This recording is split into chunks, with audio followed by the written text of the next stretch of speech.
you a fan of this podcast?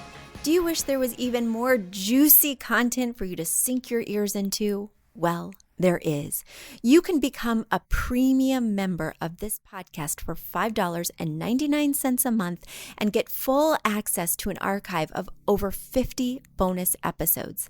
Additionally, we release a bonus episode every single month. That's a ton of extra content, including my personal interior design diaries, extra tips, my talking about trends, and so much more. Additionally, you'll be keeping us on the airwaves each and every week because your premium membership money goes directly back to making this podcast amazing. Check us out at affordableinteriordesign.com. Click on podcast to learn more and to become a premium member today.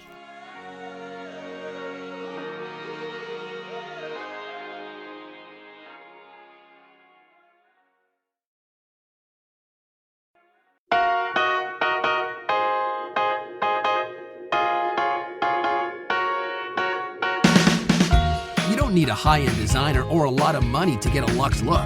Be your own interior designer. This is Affordable Interior Design, the podcast. Here's your host, Betsy Helmuth. Happy fall! It is cold here. Is it cold where you are? Once daylight savings happens, I officially surrender. It's just going to get dark at 4:30 and it's just going to be freezing and it's going to feel like this for the next 6 months.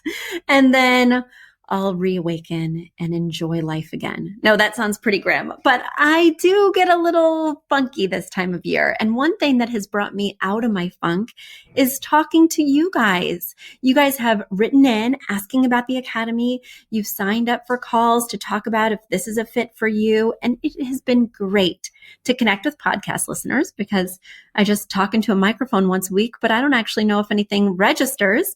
So it's great to hear from you guys and it's great to hear your stories.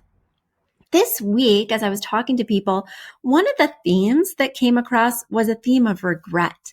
People regretted that they didn't pursue this career earlier, that they always had a passion to be creative and they didn't really think they could make money at it, or they didn't see a way for them to fit into this world of interior design, or they didn't want to go against their parents' wishes or their own beliefs that this wouldn't actually be something that they could take seriously. And I want to assuage some of those regrets. I want to make you feel a little bit better because, when I started this business 15 years ago, there wasn't the selection that's available now. And if you think even 20 years ago, this affordable interior design career would not have been possible. There were not a lot of amazing retail options available. There was not a lot of good quality, stylish furniture that you could get easily on your own. Typically, you would have to go through a trade or a designer. Typically, you might have to shop consignment or get antiques to have pieces that you could really be assured would be of quality. And it was really rare for people to have their own personal style back then. So for those of you who are regretting not going a different way, I want to tell you that this career field wasn't possible very long ago.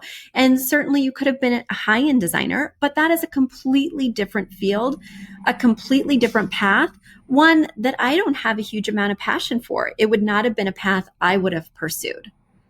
So for those of you who are feeling like that, wipe that clean for yourself.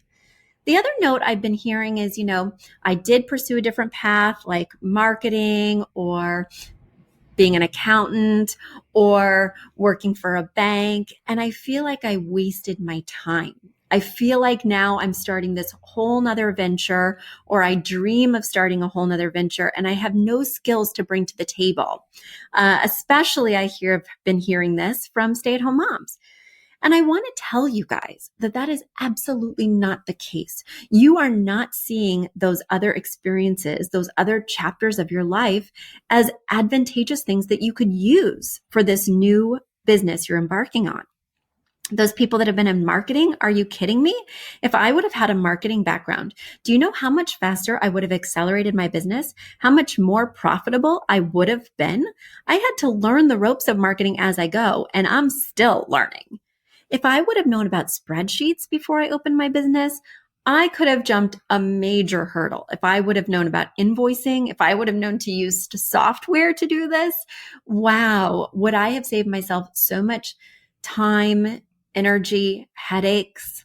So I want you to know that the expertise that you have, whatever field you did go into, is going to serve you as an interior designer, as somebody who might be taking your own clients or maybe even running your own business.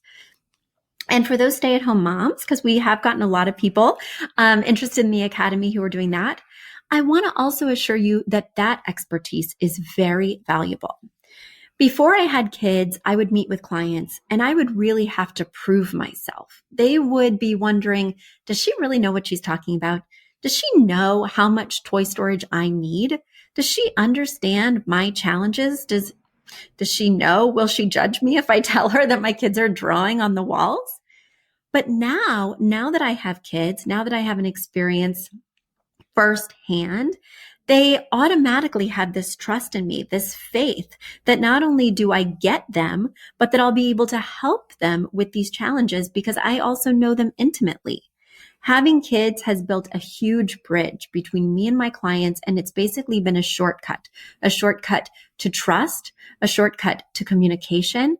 We instantly can start digging in on these problems versus them needing to inform me about their particular situation. Don't think about these past experiences or past years as a waste or something that you cannot directly apply. You can. So use them as a springboard to make you even more successful and even more driven. That's just a note that I want to tell everyone. All right. Okay. Now let me dig into the mailbag. The first question is, hi, Betsy. I love your podcast so much. I even listen to it while I run, if you can imagine that. My husband and I moved into our first owned home in coastal North Carolina this past June. My 4-word phrase for the home is serene and sophisticated seaside sanctuary. Attached are photos of our living room, which now includes my work from home corner. You'll notice that the current seating situation is just a single couch.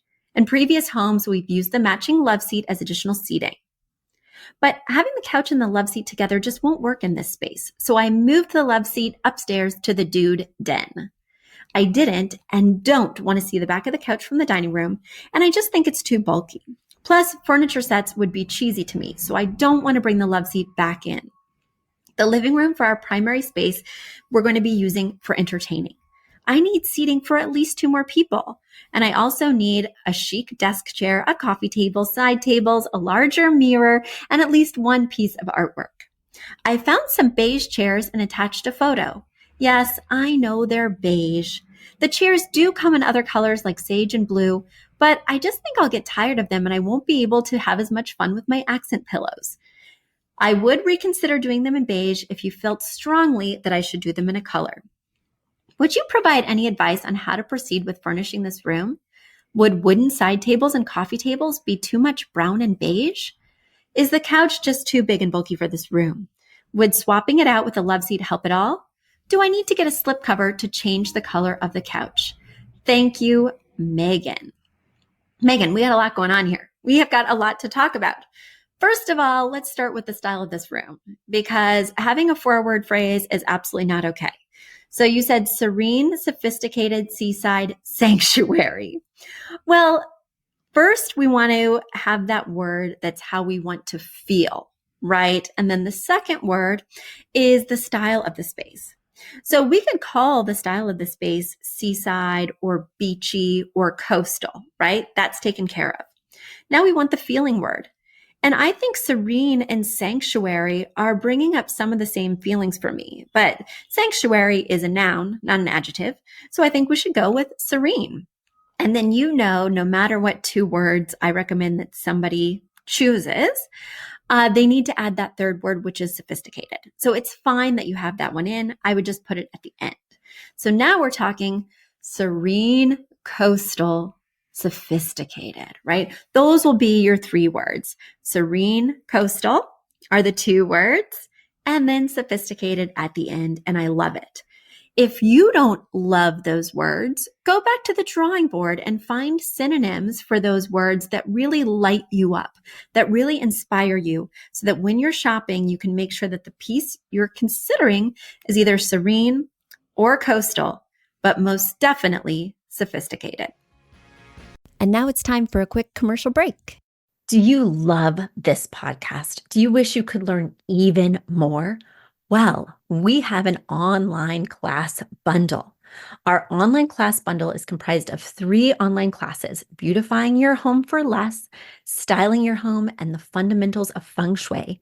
Each one of those 3 classes is between 30 and 45 minutes long and chock filled with visuals and tips, things that will help you to style your own space or help out with other spaces. Additionally, with the pack of 3 classes, you get an autographed copy of my book, Affordable Interior Design. You get all of that for only $99. Once again, that's the 3 online classes as well as the book for only $99. You just go to affordableinteriordesign.com/classes. Once again, affordableinteriordesign.com/classes to buy your bundle today. And if one of those classes sounded intriguing, but maybe you already have my book or some of the other topics are not of interest, you can buy the classes individually at that site as well. Each class is $40. So head over to affordableinteriordesign.com/classes to get your bundle or your online class today. Let me dig into your first question. Advice on how to proceed with furnishing this room. Okay, so this living room is kind of small from the pictures, it appears, and it's an open concept space. It's open to the dining room, and it's also open to the main entryway. So it is basically the midpoint between the entryway and the dining room, as far as I can tell from these pictures, which means it's a little bit of a thoroughfare. So you don't want to block the walkways with too much furniture. You could certainly keep the couch where it is in front of the windows, or, I get kind of bummed out when people have a beautiful fireplace in a room and there's no seating parallel to that fireplace so that you get that direct view. I might challenge you to think about making the sofa parallel to the fireplace. I know the back of the sofa will be facing the entryway, but you can easily put a sofa table so that way they're seeing some beautiful display when they walk in. You can put that behind the sofa. Or, I don't think it's so bad to see the back of the sofa as long as you have enough room for an ample walkway. I don't think there's anything wrong with the sofa per se. I don't love that you have a beige sofa on beige carpeting because it is getting a little cafe latte in here for me. But as long as the sofa is not deep, because it looks like it's a little bit deeper than normal, and the standard depth of a sofa is 36 inches. So I don't want it to feel too bulky in here, but more than likely, if the sofa is 36 inches deep or more, then the love seat will also be the same depth, and the depth is what I'm worried about in this space. In terms of getting a slipcover, well, that's a hell to the no. Megan, have you read my book? Slipcover is an S word, and an S word is a very bad word. Now, my kids are like, Mom, our friend said the S word, and they still think the S word is shut up, which I think is charming. But slipcover is an even worse S word than shut up. Slipcovers are saggy, baggy. They're granny panties for your furniture. They're usually ill-fitting. They usually look wrinkly. No, no, no. Get some cute throw pillows, get a delicious throw blanket, and call it a day. But whatever you do, make sure that these new armchairs you buy are not beige, because looking into your dining room, you have a wood table. Your chairs are also a wood tone, which means that that whole room is currently brown as well. Oh my gosh, no more brown, Megan. Bring in something contrasting and let me know how it turns out. All right, let me move to my next note. The next email came from, hold on, I'm scrolling through Megan's pictures. Where is it? Oh, here we go. From Andrea. Okay, Andrea, let's get into it. Andrea writes, Hi, Betsy. I am a premium member and I love listening to your podcast. Well, Andrea, that's why your letter got moved up to the top of the bag. I am so excited that you decided to move forward with your training program this fall. I've been working on my own design blog, designmorsels.com. And I'm trying to get my feet into the design world. I don't think the high-end market is my cup of tea. I want to work with people that don't have a large budget and I want to buy retail. Would you ever consider hiring someone remotely after they've completed your training program to work as either a designer online or in the Dallas area? I really want to get into this business, but I don't see anything like what you do in the Dallas market.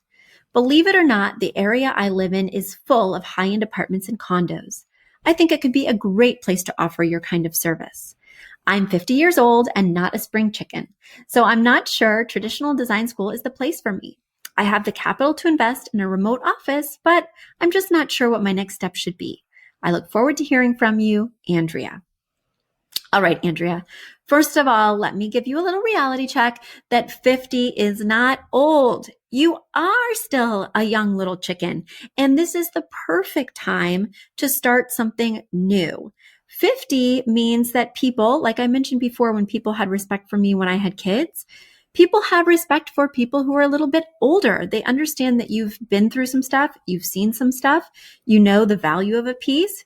When I was 25 years old and starting this business, I had a very hard time instilling confidence in people such that they would buy a $3,000 couch that I recommended.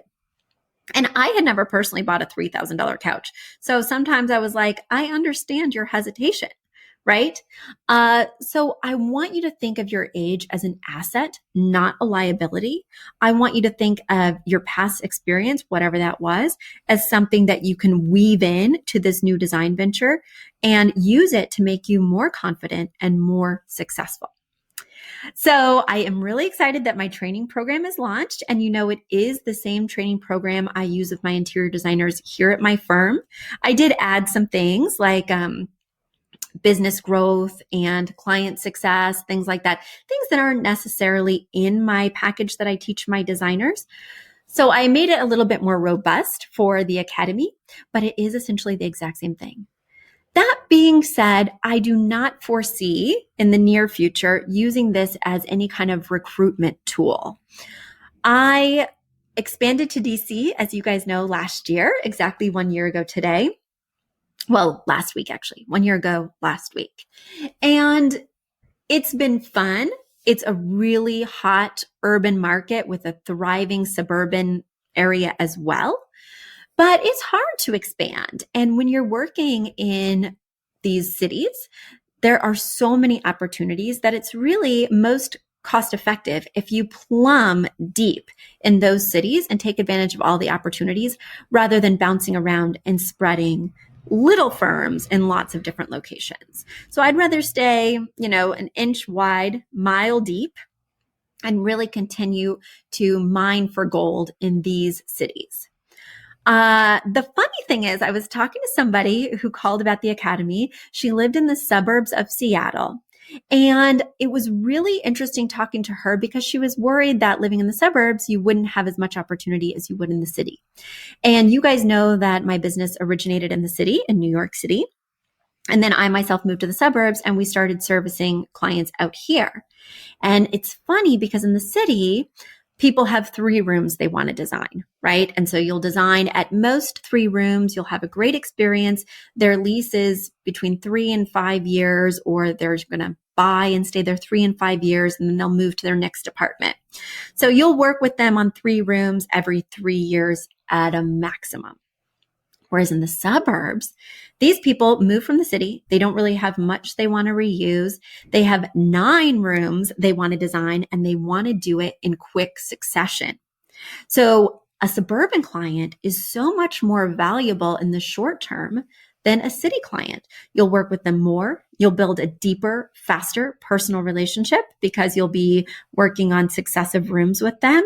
And it's just been a more fruitful experience. So I want you to think about not only working in Dallas in those condos, but also giving some of your focus to the suburban area, because if I would have known how great it is to work in the suburbs, well, I would have done it a lot sooner. All right, Andrea, I hope that has inspired you to consider doing your own thing, opening your own type of business, or, if you don't want to call it a business, just taking on some clients. I think that with some education and some confidence, you can get there on your own without affordable interior design expanding to Dallas. All right, my next question comes from Amy. Amy writes, "Hi, Betsy. I loved your podcast, which mused over your Michael's window decorating. I have your book and I'm in the market for window coverings. I see you're fine with roller shades and Roman blinds. Any suggestions on affordable quality places to purchase them at this time? I know that stores change constantly. My husband can install them, but I want to make sure I'm buying good quality. Thanks for all that you do." All right, Amy. So I do have some ideas for this. And when I designed my own home, we splurged. We spent a little bit more than we could really afford on our home. And so I did not have a lot of money to do window treatments. That being said, I wanted to allocate money to fully treating those windows with both blinds and drapes, but I did so very affordably. JCPenney has semi-custom options, and so that's what I went with for every window, for most of my drapes, and I was able to do it on a shoestring budget. That being said, I've been in the space 4 years now, and they are fine, but not great. The pulleys are kind of wearing out. The little handles on the strings are falling off. I'm not super impressed. And if I would have had more money, I would have invested in window treatments that you don't have to swap out. So if you're not renting, if you're going to be in a space for over 4 years, don't cheap out. Now there is a mid tier, right? You could look at something like blinds.com or Smith & Noble that have some really beautiful options, and you can send in your measurements or even have someone to come measure and then install them on your own. And then of course there's that other echelon where you could look at Hunter Douglas or the Shade Store and have it not only custom measured, but custom installed. So it sounds like you're kind of a blinds.com, Smith & Noble candidate, and I would encourage you to look into those resources. All right, guys, if you have questions, please reach out. Send them to info@affordableinteriordesign.com. If you're a premium member, be sure to put that in the subject line. That way your note will go to the top of the mailbag. And if you'd like to be a premium member and support this podcast, well, we would really appreciate it. You can go to affordableinteriordesign.com. Click on the podcast tab. There you will see a link to being a premium member. For $5.99 a month, you help to keep us on the airwaves, but also you will get access to our bonus archive where all of our bonus episodes live. And that's where once a month I put up an episode where I go a little bit deeper than I'm able to go on the podcast. I talk about my interior design diary, projects that I'm working on, dilemmas I'm personally having. I just pull the curtain back even a little bit more. So you'll want to check that out. If you like these normal episodes, you'll love the bonus episodes. All right, guys, until next week, stay warm, and I'll be talking to you soon. Bye. You've asked for it, and we have answered the call.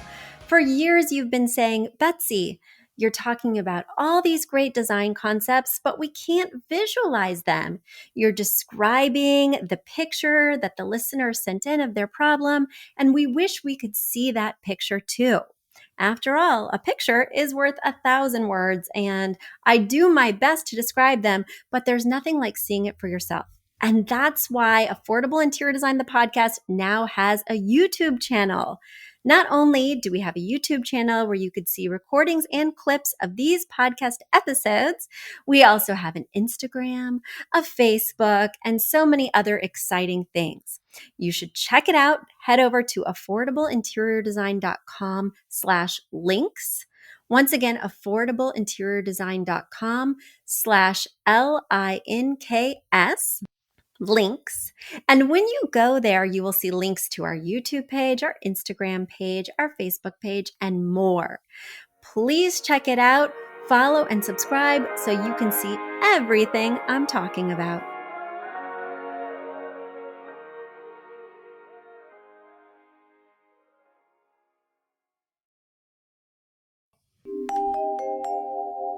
A big thank you to our amazing producer, Catherine Heller, to Aton and the MVCR House Band, and to Affordable Interior Design, the sponsor of this podcast and the premier place to get an amazing look on a budget.